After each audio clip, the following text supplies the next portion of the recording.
Welcome to Please Me, the award-winning sexuality podcast bringing you bold conversations and big clit energy. I'm thrilled to announce that Please Me is the #1 ranked sexuality podcast in the USA and worldwide. And welcome to Season 6. I'm Eve, your host, on a journey from trauma to sexual liberation. Join me and my guests as we dive into conversations around orgasm equality, self-love, body positivity, and essential sex education. Let's reclaim pleasure and close the orgasm gap, one empowering conversation at a time. Last week's 2-part episode of Please Me podcast featured the host of Shameless Care podcast for a deep dive into what everyone needs in their emergency sex bug-out bag, the must-haves for when things go wrong in the bedroom. We covered everything from STI testing and prevention to post-exposure medications like DoxyPep, plus prescriptions that boost intimacy and blood flow for both men and women. Tune in for real talk on sexual wellness, connection, and preparation, because safe sex is hot sex. Huge thanks to everyone who's rated, reviewed, and shared Please Me. Because of you, we're now the #1 sexuality podcast in the world. Your support amplifies vital conversations about pleasure, healing, and sexual empowerment. Keep the momentum going, leave a review, share your favorite episode, and help us reach even more listeners. This week, I'm shouting out 5 amazing countries where Please Me hit #1. Denmark, Angola, Greece, Finland, and Belgium. Thank you for tuning in and turning up the volume on pleasure. I'm also raising funds for survivors of the devastating magnitude 6.9 earthquake in the Philippines. Please check the show notes for the donation link. Any support you can give is truly appreciated. Want to ask me a question for the Please Me podcast? Join the conversation on Patreon or subscribe to my Substack newsletter. Both communities give you access to exclusive content, updates, and the chance to have your questions featured on the show. Please Me is for mature audiences, so sit back, relax, and surrender to the pleasure of Please Me. ASN Lifestyle Magazine is your go-to source for sex-positive, sophisticated content, covering everything from the swinger lifestyle and adult entertainment to intimacy, wellness, and more. You can read every digital issue for free, and subscribers get access to exclusive content. See the show notes for the link to subscribe and check out their Instagram. I'm excited to share that I now have a monthly column in ASN called Big Clit Energy, a Please Me series. Don't miss it and subscribe today. That's so common. So I think it's reasonable to say no and rain check it. And you actually gave like a time frame, which is super helpful and generous. You're not always even going to be able to do that. You could say maybe later tonight, or let's try it this weekend or something, right? But that's okay, as long as there is some sort of signaling that it will happen in the future, and I do care about you and I do want this. It's just not now, So I think that's fair. Absolutely. Rain checking, and then it gives you both something to look forward to, right? Hello, and welcome to Please Me, the podcast that aims to destigmatize conversations about sex and sexual health by turning the sheets into our classroom. And welcome to Season 6. I am excited to bring on today Dr. Jen Kennedy. She is a sexologist and couples therapist and was a previous guest in Season 5, and which the date was May 28th, 2025. I suggest you go back and listen to that episode. It was excellent. And it was about how to talk to your partner about sexual trauma. And today we're going to be talking about different things, but she is also a podcaster on the Pleasure Project, Sex and Relationships. So check out her show as well. And with that being said, I want to welcome you to the show. How are you today?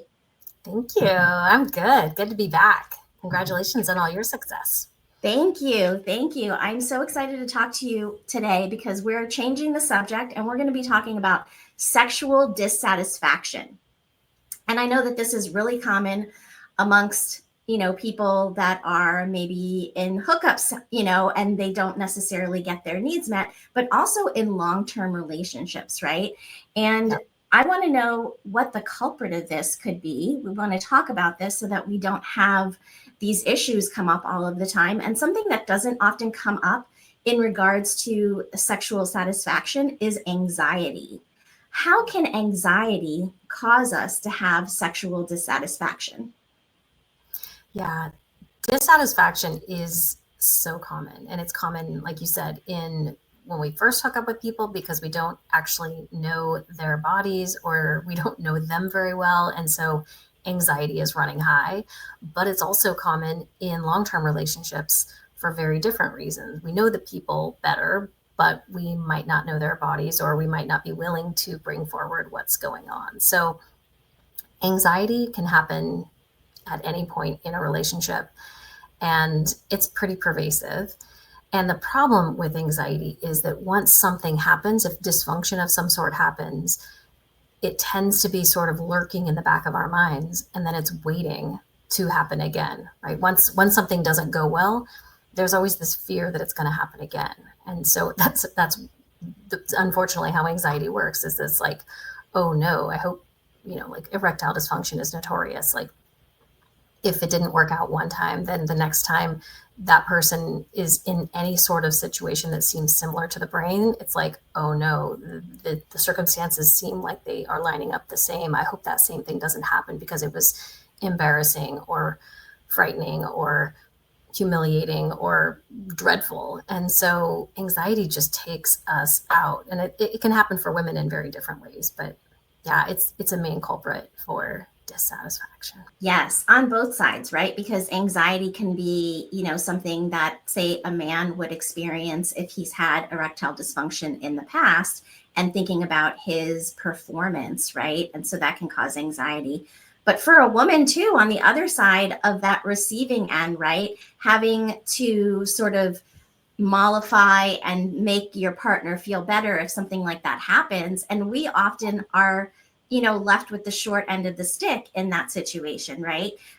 But there's so many different things that we can do to pleasure each other and our partners. And, an erect penis is not always the only way, right? And so do you want to just like jump in a little bit and give some people some ideas here? Because really, if that is you out there and you're experiencing anxiety for something like erectile dysfunction or performance in general, there are so many things that we can do to slow down and really enjoy the pleasure that sex brings to us, whether it be penetrative or not. Yeah, anxiety, first of all, is not fixed, right? It's not a death sentence to your sex life, because anxiety can morph into something else. It's the opportunity to say, like, hey, we're in this together. Like, let's let it be something else. Like, we can laugh about it. We can try something different. We can just turn towards one another and be in this together and say, okay, so this isn't working. Let's have some humor about it, or let's have some softness about it and figure something else out. Right? Like, it doesn't have to be suddenly like we're broken or we're bad, or, like people go to the most catastrophic thinking, and they don't have to. If anxiety is spiking, like, ideally they're in a team mentality, and they can actually get through it by just finding some other pleasure zone, right? There's lots and lots of places around the body that feel incredibly good. And most of the time, if you kind of light up some of those other pleasure spots, then the body just does what it does, gets back online, and typically, like, for example, an erection will return because it's automatic, right? But when you focus on it too much, that's when it like gets all shy and starts to go away because it's scared. So if you don't focus on it too much, if you don't highlight it, you're more likely to get back on track. Yes, excellent points. We do definitely need to think about both partners and their, function and their comfort level throughout the whole experience, right? And if there's too much highlight on the function of something that hasn't gone well in the past, that may just continue to crop up over and over. So really trying to just focus on pleasure. The entire body is an erogenous zone. You can, find all of those incredible spots on your partner's body and focus on that. Focus on pleasuring each other, not necessarily on the function and the penetration all the time, because really that's kind of like the end game, right? But like before that even happens, we need a lot of stimulation as women. And I know that for a lot of women experience a lot of low desire, especially over time in relationships. I would love to talk a little bit about what would cause low desire in women, and not hormones, because we already know that, when your hormones dip, That's often a cause of, there's like a little bug flying around here. When your hormones dip, that could be a cause of, low libido, because, the hormones are just not giving those signals to the brain. Outside of that, what could also cause low desire in women? Well, going back to our previous conversation, anxiety could cause it, but also there's a feedback loop. If things feel difficult, if you can read that your partner is anxious or frustrated or bored or basically just focusing on their own needs, none of those things lead me as a partner to want to like engage, right? It's like those things aren't inviting. This is relational.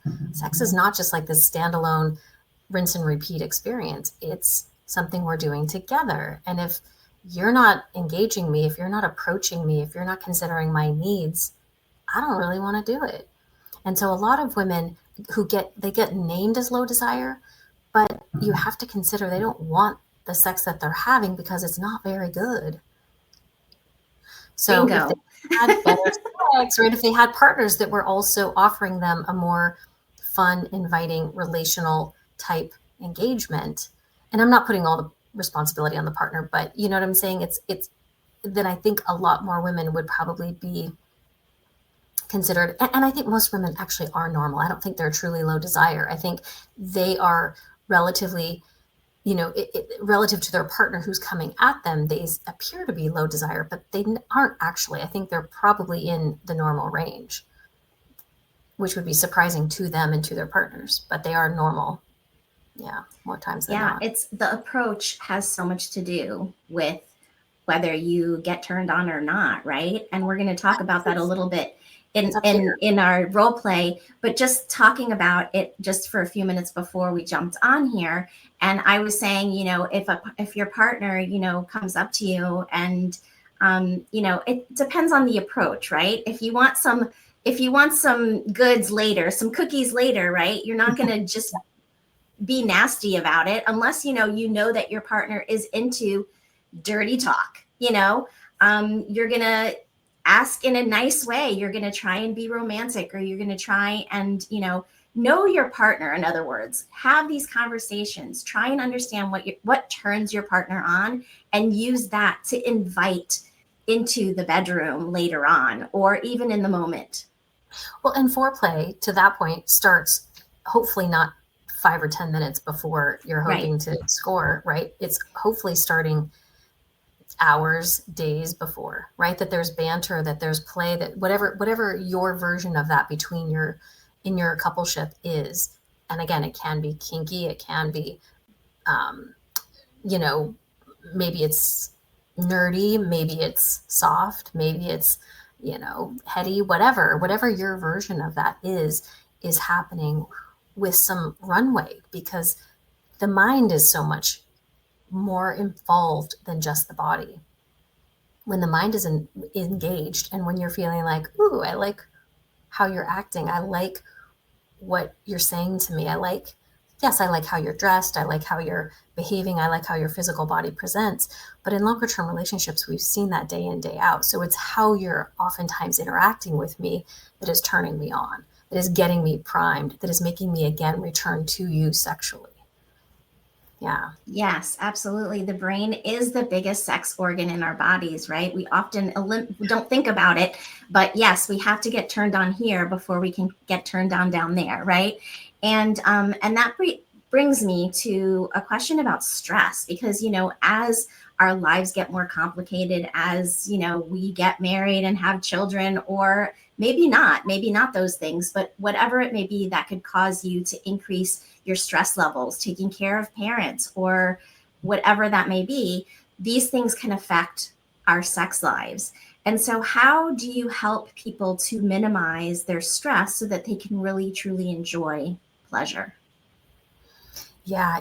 I'm always looking, especially when I'm seeing couples, I'm like, what does your self-care look like? And what does your stress look like? I have them each check in about their, sort of their individual lives before we sort of jump into the relationship. Because if you're coming in with like an 8 or a 9 in terms of personal stress, we're not going to make very much headway on the couple's relationship goals of increasing your sex life, because you're stressed out and you're distracted over here about stuff that is running in your back brain, and it's priorities. And it literally, if your mind is distracted by all the stuff that's going on, that's going to take precedent, right? You can't actually care too much about, I mean, some people when they're stressed out want to have sex, but that's the minority.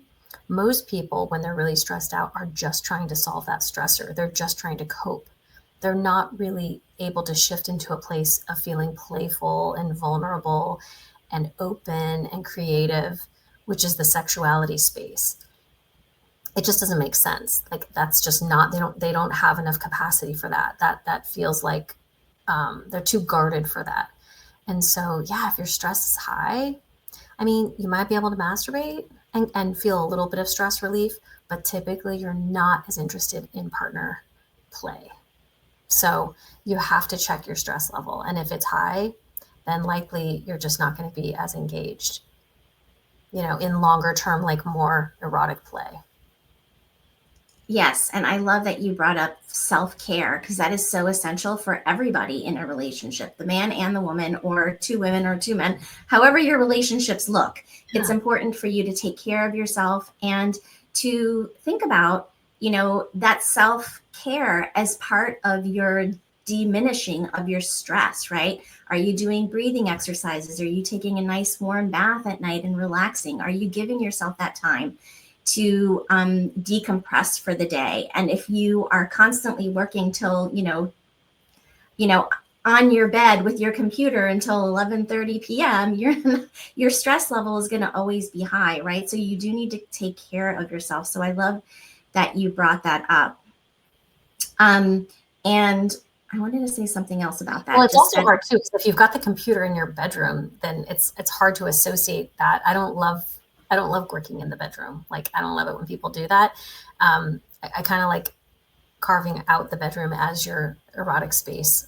You can work in the kitchen, you can work in the living room. Don't work in the bedroom. Exactly. Or if you are working in your room, do it during the day and like kick it out at night, if that's your comfort zone or whatever. Put your computer in the other room.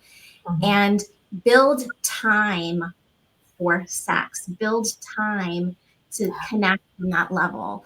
And, that could be, carving out half an hour at the end of the day to come together and to like have a conversation and to, connect intimately with each other.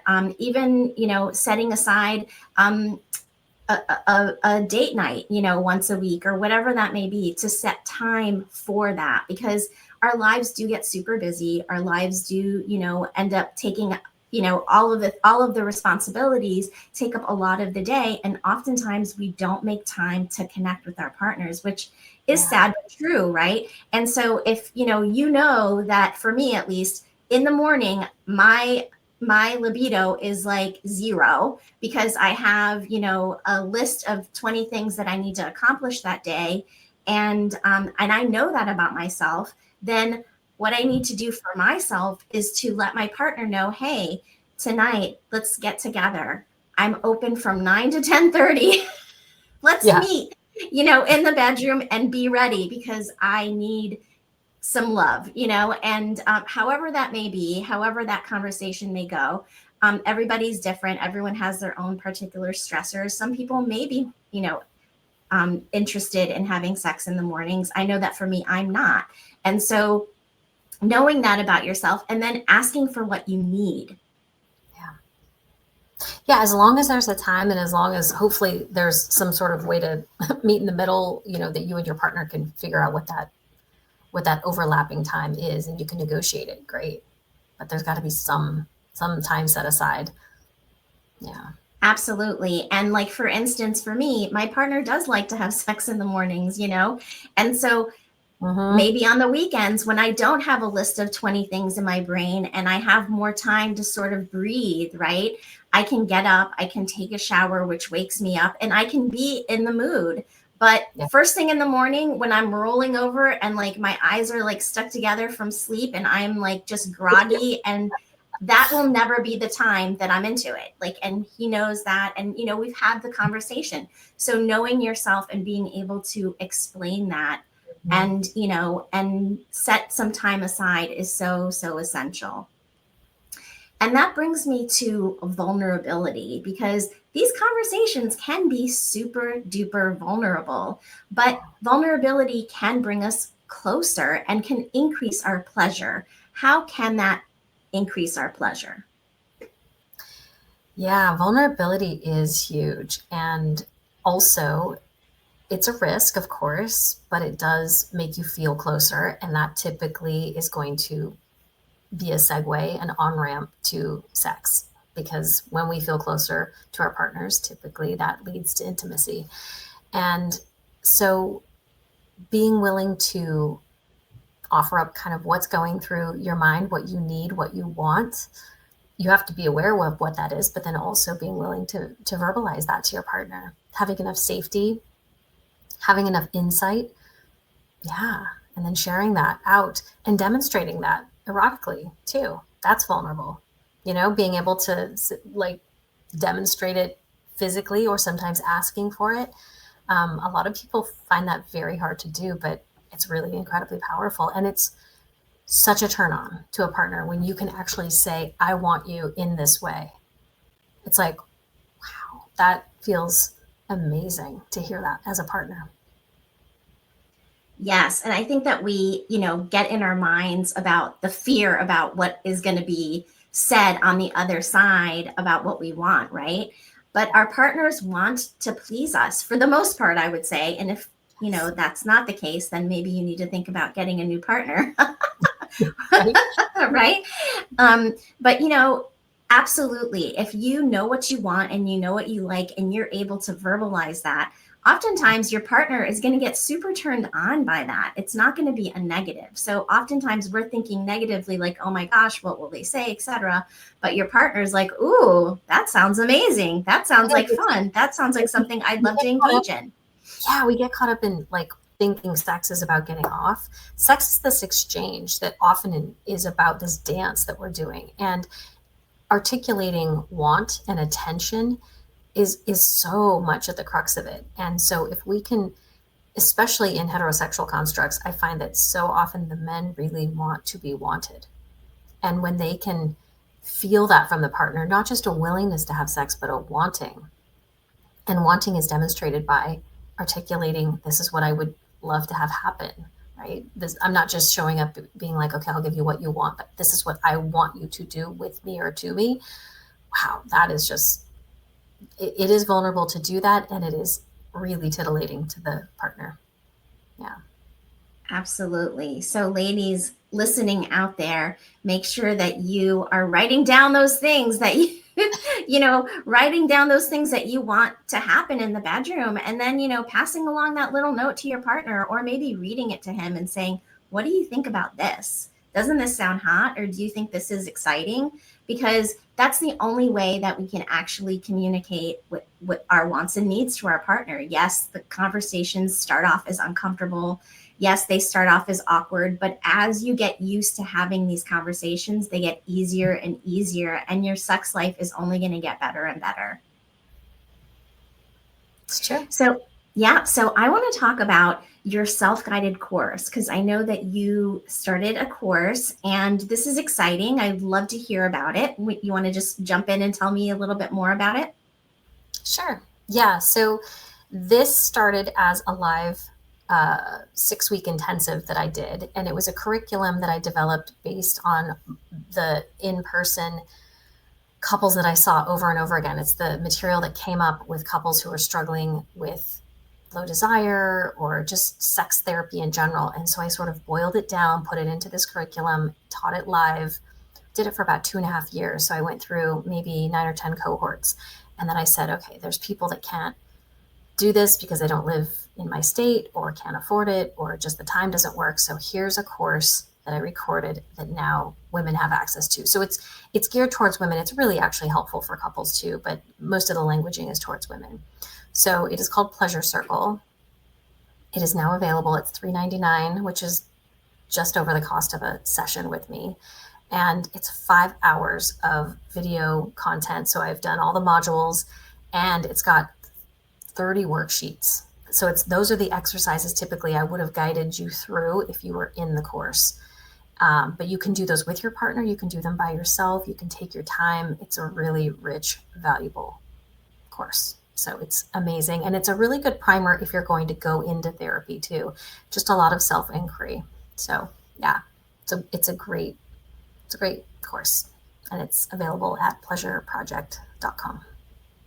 I love that. And, oftentimes people want to, explore therapy, sex therapy, etc. But you're right. Absolutely. The cost is sometimes not something that they can do. So this is a great way to sort of focus on that area of your life and do it on your own and at your own pace as well, which I love. And I love all of the worksheets because you can, do them more than once. You can do them once, and then you can go back and, maybe if you've made some progress, you can do them again and sort of grow with it. So it's great to hear about this. I feel like a lot of times too, we listen to podcasts or we listen to radio and we love like what they're saying, but then how does it apply? So that's why the work is kind of deepen the learning. And that's why people go to retreats too, I think, is to, do that deeper learning or do consulting and that type of thing. But it's like, how does this apply and how does this actually stick in terms of understanding the information and moving my life forward? So yeah, I think it's really helpful to understand, because so much of what we're talking about, in theory, people probably get it, but until you actually put it into practice, right? Until you go home, like you just said, make a list and then talk to your partner, right? Until you do something with this information, your life isn't going to change. Yes, that's so true. So this is like a guidebook for doing, making those changes in your life, which I think is beautiful. I'm excited to take a look at that course, and it sounds amazing. So this leads us to our role play, and I'm excited. This season we're doing role plays about the quote unquote ick, right? What gives us that icky feeling in relationships, or maybe even when you're first meeting somebody. And so we decided that we are going to do a role play about our partners.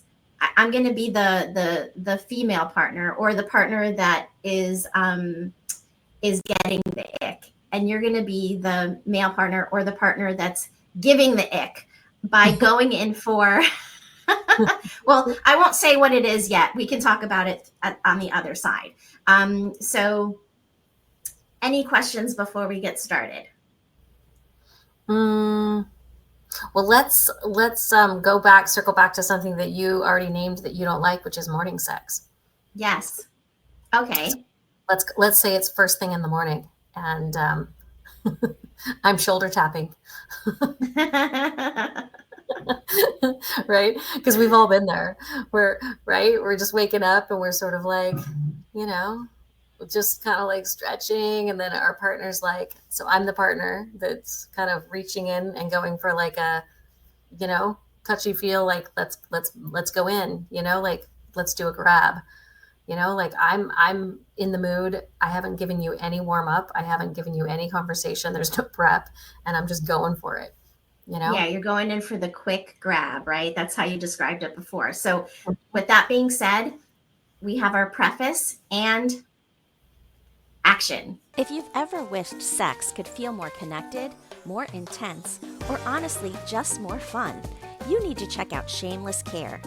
They're a telemedicine company built entirely around sexual health, real doctors, real prescriptions, and products that actually work.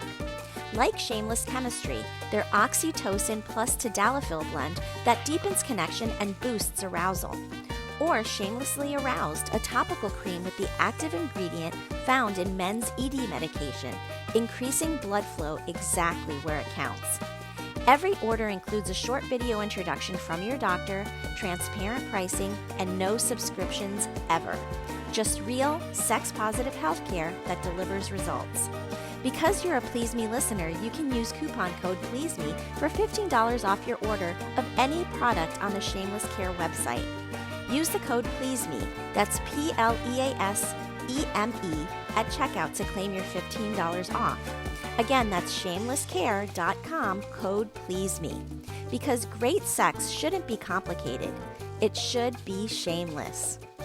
This episode is sponsored by Shameless Care. Mm-hmm.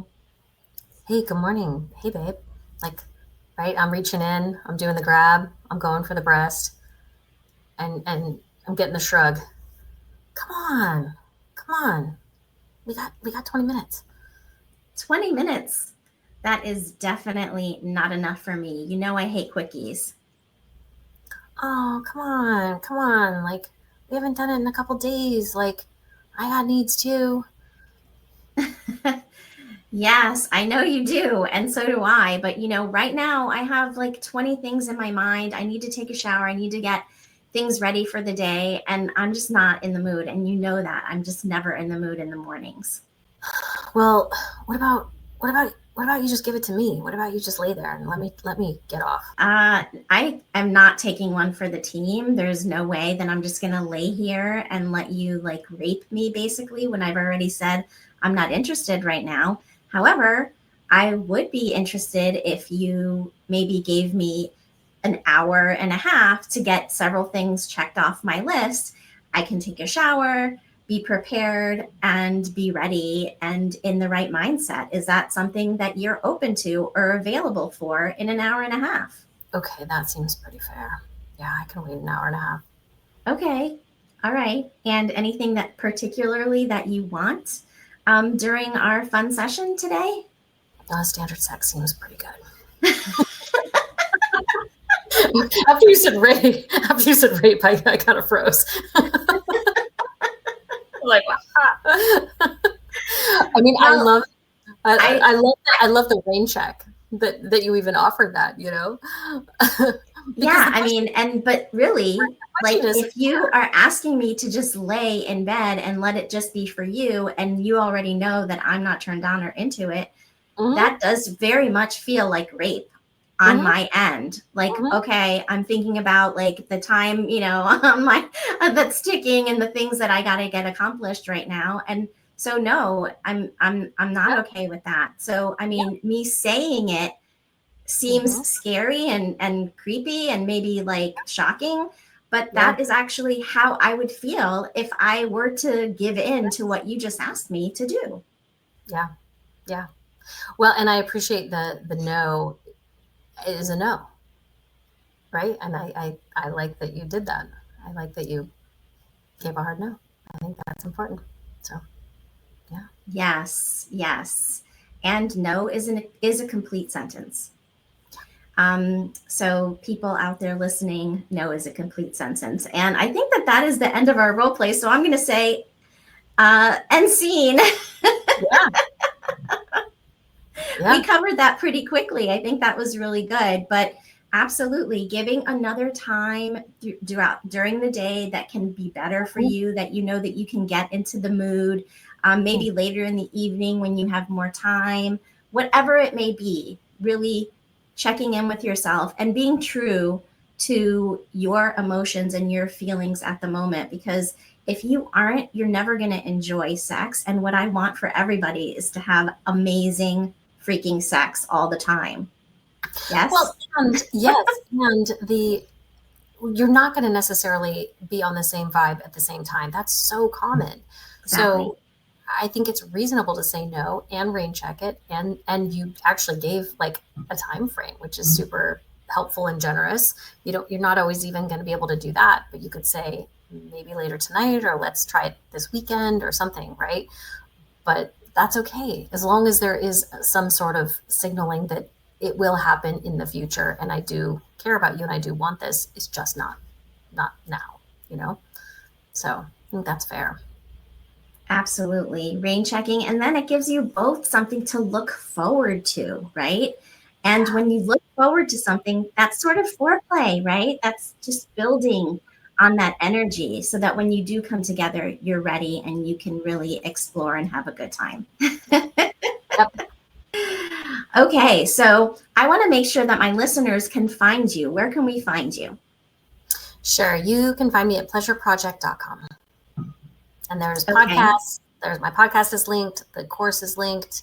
We've got articles, toys, merchandise, all that stuff's there. Perfect. And then your self-guided course, where can we find that? Same thing on that same website? Linked. Yep. The course is linked as well on the website. Fantastic. Okay, well, great. I'm so excited to have you back on the show again. And I want to make sure that my listeners can find me as well, pleaseme.online. I'm available for health coaching, intimacy coaching, and physical therapy. And so check out my site. It's a plethora of education and information, all of the products that I love to use, like my favorite lubes and my favorite supplements that I take to give me energy. All of those things are on there. So take a look at my website. And if you're interested in nominating me for a Webby Award, the nominations are actually open right now. There are many different categories that are possible for me to be in as part of my show. And so I'm putting it out there into the universe because I would love to win or even be nominated for a Webby Award, which is, the highest honor that you can receive as a podcaster. And so, again, Dr. Kennedy, thank you so much for being on the show today. Yeah, sounds good. I'll definitely nominate you too, by the way. Thank you. Yay. Until next time. Okay, sounds good. If you're feeling disconnected from your body, struggling with intimacy, or facing a sexual health condition, you're not alone. There is no shame in what you're experiencing, and you don't have to figure it out on your own.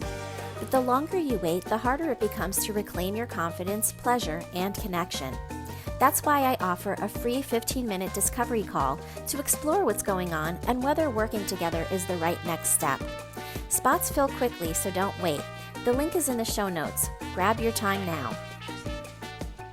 I want to personally invite you to join me on Patreon for ad-free listening, bonus episodes, and early releases.